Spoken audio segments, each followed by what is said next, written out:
A sense of tremendous loss here. Well, there is. Like when I went to Ward Bond's funeral, and Duke was there and all the crew, and then when I went to Dobe's father's funeral, Harry Carey Sr., and Burl Ives sang I'm riding old paint and leading old Dan. When I die, take my saddle from the wall, put it on to my pony, and lead him from his stall. Tie my bones to the saddle, turn our faces to the west, and we'll follow the trail that we love best. Ride around, little dogies, ride around them slow, 'cause the fiery and the snuffy are raring to go. Marion Michael Morrison. Sounded like a character out of A.A. Milne, didn't it? Western hero, born in Winterset, Iowa. Tough guy, nicknamed after a childhood pup. But the Duke, and there's no other way to put it, would become the biggest movie star ever. Over 50 years, his pictures grossed almost $1 billion. No one else comes close to that. Why did so many spend so much to watch John Wayne fight? Because he always seemed to be doing that. What are you doing? Buying a gun.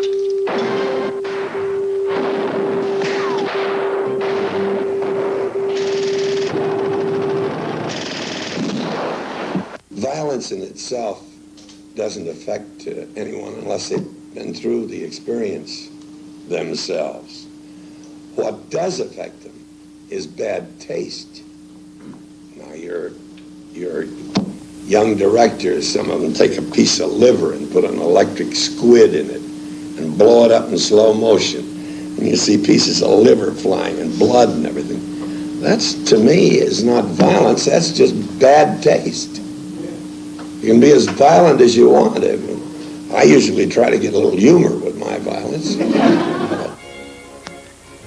1969, the movie True Grit. Violence and humor. I aim to kill you in 1 minute, Ned, or see you hanged in Fort Smith at Judge Parker's convenience. Which'll it be? I call that bold talk for a one-eyed fat man. Fill your hand, you son of a bitch!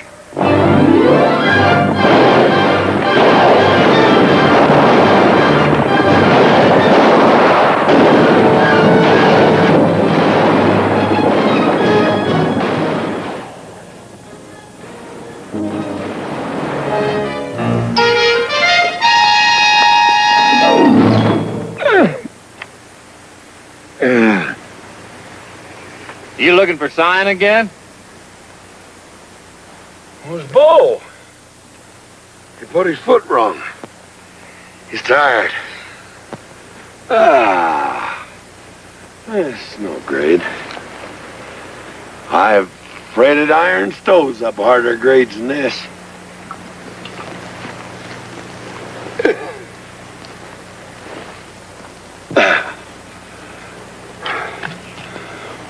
We'll camp here.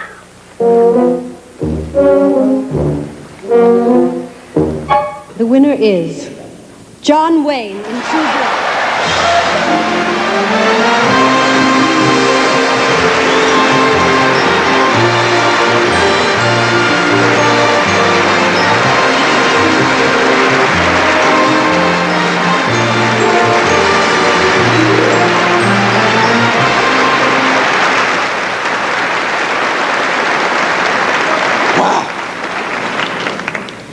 If I'd have known that, I'd have put that patch on 35 years earlier. Well, he put it back on again for a sequel called Rooster Cogburn, which brought him together with Katharine Hepburn. Why had they never worked together before? Well, I guess because they never allowed horses in the drawing room. That's beautiful. Why? He wouldn't have me. I asked Hal Wallace 25 years ago when I did Rainmaker.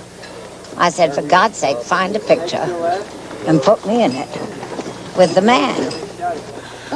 I'm interested, you know, that to the movie-going public, John Wayne is the symbol of masculinity. Miss Hepburn, you are the symbol of the independent, liberated Why woman. didn't you just say femininity? Yeah, why didn't you? Because that's what That's she what is. we think. That is true. That is true. But it's kind of a. She is the most feminine thing that I've worked with in about 45 years. I'm feminine enough to make him sweet, you see. That's because I'm Cajun. Yeah, she's pretty cute, I'll tell you that. She makes you feel good all day. It does a lot, then I take it, for both of you. Yes, it does. Yes, it does. It's nice to have a man who's a man. Good shot, Marshal. You're hitting more than you're missing now. Them that I ain't hitting, lad, I ain't aiming at. If you're not careful, Hawk's men will hear the noise and be looking for you. And if they ain't careful, they'll find me. Hooray!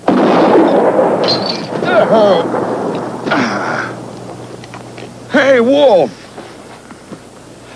Chalk up 2 of them things. Hallelujah! Your equitation teacher do that? Marshal Cogburn, we're ready to go. Shooting cornbread in a meadow is not taking us anywhere. And my father's murderers ride free. Well, sister, I was just celebrating a little. Celebrating what? Being alive, sister, being alive. John Wayne celebrated being alive because he had come awfully close to the alternative. It was 15 years ago, 1964. John Wayne, tough guy, was smoking 4 and 5 packs of cigarettes a day, and then started coughing. And the coughing started hurting. And he said it hit him like a smack in the stomach when they told him that the tough guy had lung cancer. The big C, he called it. Well, he licked it the first time around, but it added a great meaning to his life. A report from Bill Sternoff. I want you to promise me something.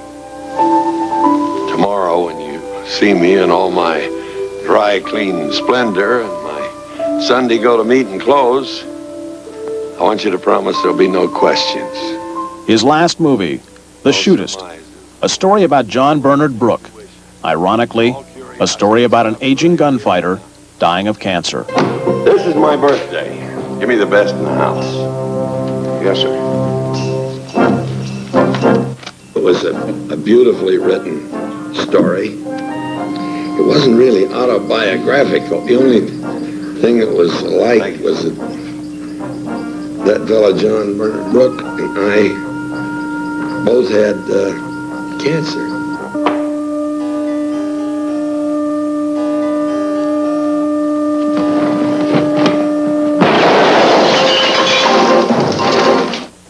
John Wayne underwent surgery for lung cancer in 1964, and he didn't hide it. Against the advice of his public relations advisors, he called a news conference to tell the world he'd had cancer and he was cured. 6 months later, he was back at work, making movies. Get the hell out of the way. I don't know where I'm John Wayne became a believer in cancer research, particularly private research. He told friends he didn't want the government to have a monopoly. He donated money and asked the public to join him. All right. You have a cancer. Advanced. Long before that picture was made, I did the same scene in real life. The American Cancer Society said John Wayne helped raise millions of dollars to fight the dread disease, the disease that ultimately claimed him. Cancer was rediscovered in Wayne's body last January during surgery at UCLA Medical Center. A routine gallbladder operation turned into a 9.5-hour ordeal. John Wayne went home for a while, but he was hospitalized again 5 weeks ago, and last night he died. Administrator Bernard Strom says the hospital treats many Hollywood celebrities, but none had the impact of John Wayne. John Wayne impacted on this hospital, certainly like no patient I have personally ever experienced in 28 years in a teaching hospital environment. He impacted on the staff. He impacted on other patients. He just had a stimulating quality that permeated everything we did. Strom says a John Wayne Cancer Fund has been established at John Wayne's request. John Wayne's openness, his willingness to talk about his illness, and the fact that people liked him had a tremendous impact on fundraising. Because people liked him, they listened to him.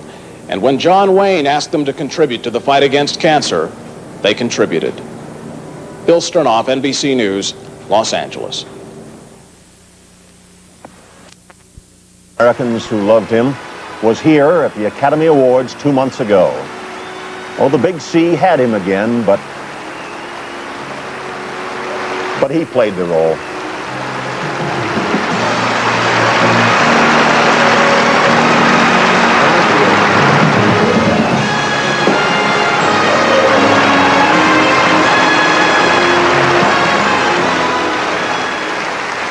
My job here tonight is to identify your 5 choices for Outstanding Picture of the Year and announce the winner.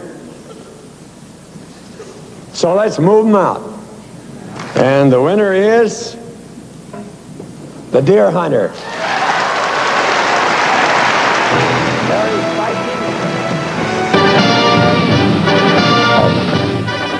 What an irony for him to have presented a picture award to The Deer Hunter, quite unlike his Vietnam picture of a decade before. For Wayne had been a cheerleader for the Vietnam War. His a tough guy, hawkish film, which displeased many. Take a platoon down and reinforce them. Yes, sir. I'm going to the tower. It took a lot of courage to do Green Beret. How do you view that now? Well, I'm happy I made it. I told the truth. There isn't a lie in the picture. And now that we've lost the war, the communist generals admit and laugh that they were there with their soldiers. And everything that I said was true. So at the time, half of the country didn't agree with him politically, but how wonderful. John Wayne taught us that you don't have to agree with your hero to respect him. Respect? Well, there are stronger words and probably more apt. Adulate, admire, adore. A lot of people have been seeking the right words today to express what they remember and how they feel. For example, do you know who the first singing cowboy in movies was? Some think it was Gene Autry. Gene Autry remembers that it was John Wayne. He made a picture called Singing Sandy, and he did a sync job to a playback. And there's been several different singers take credit for that. And I'm not sure exactly who it was, but we had a lot of fun kidding about that. And one time at a banquet, John was there, and so we were talking together, and Duke says, Gene, you know, if I could have played the guitar a little bit and sung a few songs, he said, you might not have ever been. He said, I might have been that singing cowboy. So I said, well, Duke, it wasn't my singing that really put me over. I said it was my outstanding acting that did that. We're really going to miss him because he was a big, big chunk of America and a fellow that meant a lot to the people of America. I think he was a sort of a tall timber that people kind of looked to for confidence or something. That's the way I felt about him anyway. Duke was bigger than life. In fact, he was the biggest big man I've ever known in my life. Everything about him was big. He had the biggest chest, and the biggest drinking capacity. Everything about him, everything he did bigger than life. I think he was a symbol for America, as one should conduct himself. John Wayne was a man of great integrity, and also he was a great lover of poetry. In fact, I think it was him that said something to me one time. He said, you know, Glenn, he said, sin is a queer thing. It's not that you break any law that's laid down by a creator or an almighty God. He said, of course, that has to be taken into account. He said, but you break one's own integrity. He said, that is the biggest sin that a person can do to their souls. And I think John Wayne's soul is intact. He was a great man. Such a warm man, you know, it's impossible to think of him as being gone. I don't think you can think of him that way. You know, I think he's alive in everybody's. He's certainly so, all the images of him, the different memories, is so alive in your mind that it's impossible to think of him as being gone. Well, it's going to be a tremendous loss because I don't know anybody to take his place. To me, he was a hero, and every generation that I've known in my life has had somebody that was their hero. And along came John Wayne in a period when we really didn't have any national heroes, political heroes, war heroes, athletic heroes. And John became all of these things to the young people and to the older people. He was the kind of man that you don't find often in America today. He offset a lot of the academics that have been writing against America. He offset the playwrights that have been writing plays and movies and TV scripts against America. He served as an example of an American to millions of young people. They may have been amused by it, but nevertheless, you say, what's an American look like? Looks like John Wayne. It was the second inaugural, my second inaugural up in Sacramento. And he and Jimmy Stewart were there, and they walked out together. And there were a bunch of demonstrators. And this was back in the anti-war period, so forth, the Vietnam War. And there was one loud kid, and with a Vietnam flag. Jimmy Stewart's son had just been killed in Vietnam. And Duke just left his side. And when Duke came back, there was no Vietnam flag. He didn't hurt the young man. He didn't do anything of that kind. He just eliminated the flag. A lot of folks remembering and feeling tonight. And not just in this country. A headline in a paper in Japan, the Mainichi newspaper in Tokyo, Mr. America passes on. Simpler headline in a newspaper in Peru, goodbye cowboy. And in this country, a lot of people who didn't get a chance to say anything publicly, but said something. Take a look. This was happening many places today. Not officially, because he wasn't a president and there was no formal proclamation, but it was happening. As here at a bank in Phoenix, Arizona, the flag being raised and then lowered to half-mast for John Wayne. To me, he was just like a brother. Did you ever know the man? No, seeing him, though, for years and practically growing up with him, he's just a part of our lives. Well, you lowered the flag. Is that absolutely right? Should you be doing that? To me, it was right. Well, to us it seems right also. Epitaph? John Wayne joked about it. He used to say that he'd like the following for his epitaph, a simple Mexican saying. Feo, fuerte y formal. It means ugly, strong, and dignified. Strong and dignified, no doubt. There will be but a private funeral service. The family says we don't want it to become a carnival. He personally did not care for funerals. He liked to remember people as they were. Well, John Wayne, that's good enough for us. To remember you as you were. The United States government will help us remember you as you were by minting a special medal, announcing today that we can start applying if we wish to buy those bronze medals, which read very simply, John Wayne, comma, American. Last television program John Wayne hosted was about 8-9 months ago, and at the end of the program he said this. I've been with many of you since my recent hospital tour, so I'd like to take this opportunity to thank you from the bottom of my heart for all your good wishes, telegrams, get well cards, and your prayers. They came at a time when I really needed them. I wish I could thank each of you personally, but that's not possible. So I did something else. I got down on my knees and asked God to double them and send them back to you with the gratitude of a man you've been awfully nice to for a long, long time. Thank you, and good night.